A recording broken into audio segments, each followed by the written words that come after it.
प्यार वो एहसास है जो हर किसी को नहीं होता। प्यार वो महसूस है जिसके अंदर खो जाने का दिल करता है। यही एक एहसास मैं आपको बताना चाहता हूँ। शाम का समय था, मैं अपने दोस्त का इंतजार कर रहा था। स्टेशन के बाहर हम लोग का बाहर कहीं घूमने जाने का प्लान था और मैं जल्दी पहुँच गया था। कुछ समझ नहीं आ रहा था कि मैं क्या करूँ। मैं स्टेशन के पास जाके बैठ गया। तभी कुछ ऐसा हुआ कि मेरी जिंदगी एक अलग मोड़ लेने वाली थी। स्टेशन की तरफ मैं देख रहा था कि मेरा दोस्त आया कि नहीं, तभी अचानक से मेरी नजर एक लड़की पर पड़ी। वो जो वक्त था, मैं पूरी तरह कुछ देर के लिए थम सा गया था। मैं सब भूल गया था कि मैं कहाँ हूँ, क्यों हूँ। बस मेरी आंखें उस लड़की की तरफ से हट ही नहीं रही थी और इस तरह से मैं उसे देखता ही जा रहा था। उसकी मासूम चेहरा, उसकी छोटी छोटी आँखें, उसके मासूम सा चेहरे पे वो मासूम सी उसकी हंसी, जैसे मानो कोई परी हो वो। उसे देख पहली नजर में मानो दिल को कुछ होने लगा था। क्या वो प्यार था? मुझे नहीं पता, बस दिल बोल रहा था कि मेरा दोस्त कुछ देर बाद आए या ये वक्त रुक जाए। मुझे उसका नाम जानना था, उसके बारे में बहुत कुछ पता करने को दिल कर रहा था, लेकिन कैसे करूं ये समझ ही नहीं आ रहा था। जब कुछ समझ नहीं आया तब मैंने बस भगवान से प्रार्थना किया कि मुझे ये लड़की मेरी जिंदगी में चाहिए। वो जा रही थी, मेरी आंखों से दूर, मुझे रोकना था उसे, उससे बातें करना था, उससे दोस्ती करनी थी और उसे अपने दिल की बात बतानी थी। लेकिन कैसे, यही सवाल बस बार बार मेरे मन में आ रहा था और मुझे बेचैन किए जा रहा था। मैंने फिर सोच लिया कि मेरी आंखों से दूर होने से पहले मुझे इसका नाम पता चल जाए तो मैं इससे अपना बनूंगा और शायद भगवान ने ही उसे भेजा होगा मेरे लिए, ये मैं समझूंगा। तभी भगवान ने चमत्कार कर दिया। पीछे से आवाज आया, प्रिया मैं यहाँ हूँ। फिर वो पीछे देखी तो मैंने देखा वहाँ से एक लड़की आवाज दी और वो उसका पास चली गई। तभी मैं समझा उस लड़की का नाम प्रिया था।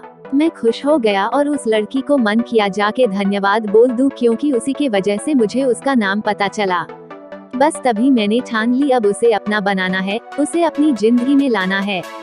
फिर तभी मैं उसके पीछे जाने लगा कि अचानक ही पीछे से एक हाथ आया। पीछे देखा तो दोस्त आ गया था। अब मैं क्या करूं समझ नहीं आ रहा था। मैं क्या बोलूं उससे, कैसे मना करूं उससे, कैसे जाऊं मैं उसके पीछे। मैं इसी सोच में लगा रहा। तब तक वो मेरी आंखों से दूर जा चुकी थी। दिल मानो रोने लगा था और तभी मानो ऐसा लगा कि जैसे सब कुछ एक सपना सा था बस, और आंखें खुल गया तो सपना टूट गया। मैं वहाँ से चला तो गया अपने दोस्त के साथ, लेकिन पूरी रास्ते बस उसी के बारे में सोचता रहा।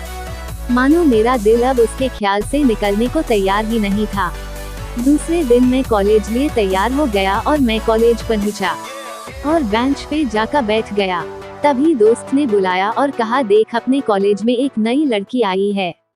मेरा मन अभी भी बस उसी के ख्यालों में डूबा हुआ था।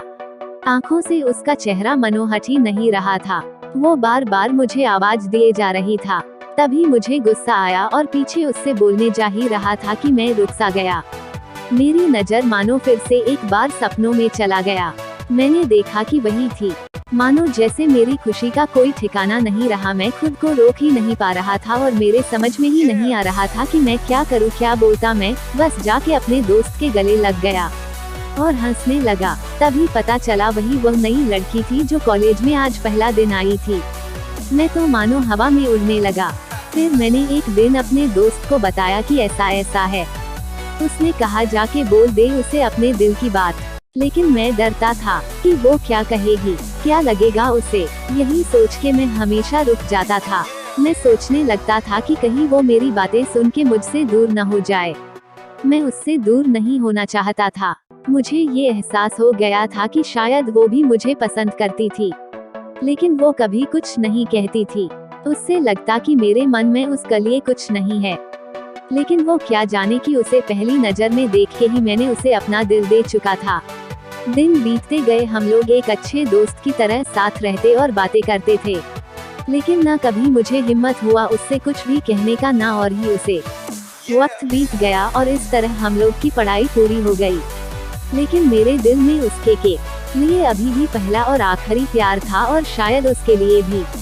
और इस तरह से हमें सबको अलग अलग कंपनी में जॉब लग गई थी। तभी बस एक दिन मैंने सोच लिया कि अब बस मैं उससे कल जाके दिल की बात बता दूंगा। मैं अगले दिन सुबह उठा और मैंने उसे फोन किया और उससे कहा कि मुझे मिलना है उससे। उसने मिलने के लिए हाँ कर दिया और इस बात से मुझे बहुत खुशी मिला। हम लोग ने एक समय निर्धारित किया था और मैं समय से पहले वहाँ उसका इंतजार कर रहा था। तभी मेरी नजर उस पे पड़ी। वही कपड़े, वही बैग, वही छोटी छोटी आंखें और चेहरे पे वही प्यारी से मुस्कान, मानो ऐसा लग रहा था कि वही पहला दिन हो जब मैंने उसे पहली बार देखा था। वो धीरे धीरे आ रही थी, मैं तो बस उसे देखता ही जा रहा था। फिर वो पास आती है, फिर वो मेरे सामने बैठ जाती है। तभी बस मैंने उससे कहा कि मुझे कुछ कहना है उससे। फिर तभी उसने भी कह दिया कि मुझे भी कुछ कहना है तुम्हें। मैं खुश हो गया, मुझे लगा कि आज वो भी अपने दिल की बात बोल देगी। फिर मैंने उससे कहा दिया कि तुम पहले बोल दो। उसने तो पहले मना किया पहले बोलने से, लेकिन मैंने ही जिद कर दिया कि पहले तुम बोले और वो बोलने जा रही थी। मानो मेरी सांस रुक गए थे उसकी बातें सुनने के लिए। सब कुछ थम सा गया, बस ऐसा लगा मैं और वो, और कुछ नहीं है आसपास। फिर उसने अपने बैग से एक कार्ड निकाला और दिया मुझे। वो जो पल था वही पहला पल जब मुझे लगा कि मेरा सपना था और सपना टूट गया। उस कार्ड में उसकी शादी का आमंत्रण था। बस फिर क्या, सब कुछ वहीं रुक गया। शायद मैंने बहुत देर कर दी उससे अपनी दिल की बात बताने में, शायद बहुत बहुत देर। फिर उसने मुझसे पूछा कि तुम क्या कहना चाहते थे। मैं क्या कहता, तब बात बदल दी और वो चली गई और मैं वहीं बैठे रह गया। मुझे उसे अपना बनाने का बस एक सपना ही था शायद, जो एक समय पे आकर टूट गया। वो आज का दिन और पहला दिन मानो क्यों आया था मेरी जिंदगी में, अब तक ये बात समझ नहीं आया। पहला दिन भी एक सपने की तरह आई और कुछ देर बाद टूट गई, और ये आज का पल जो फिर से एक सपना बनकर पल में टूट गया। इसीलिए दोस्तों, कभी भी अपनी दिल की बात बताने में देर ना करो, वरना इतना देर हो जाता है कि अपने प्यार को बस सपने में ही अपना बनाना पड़ जाता है।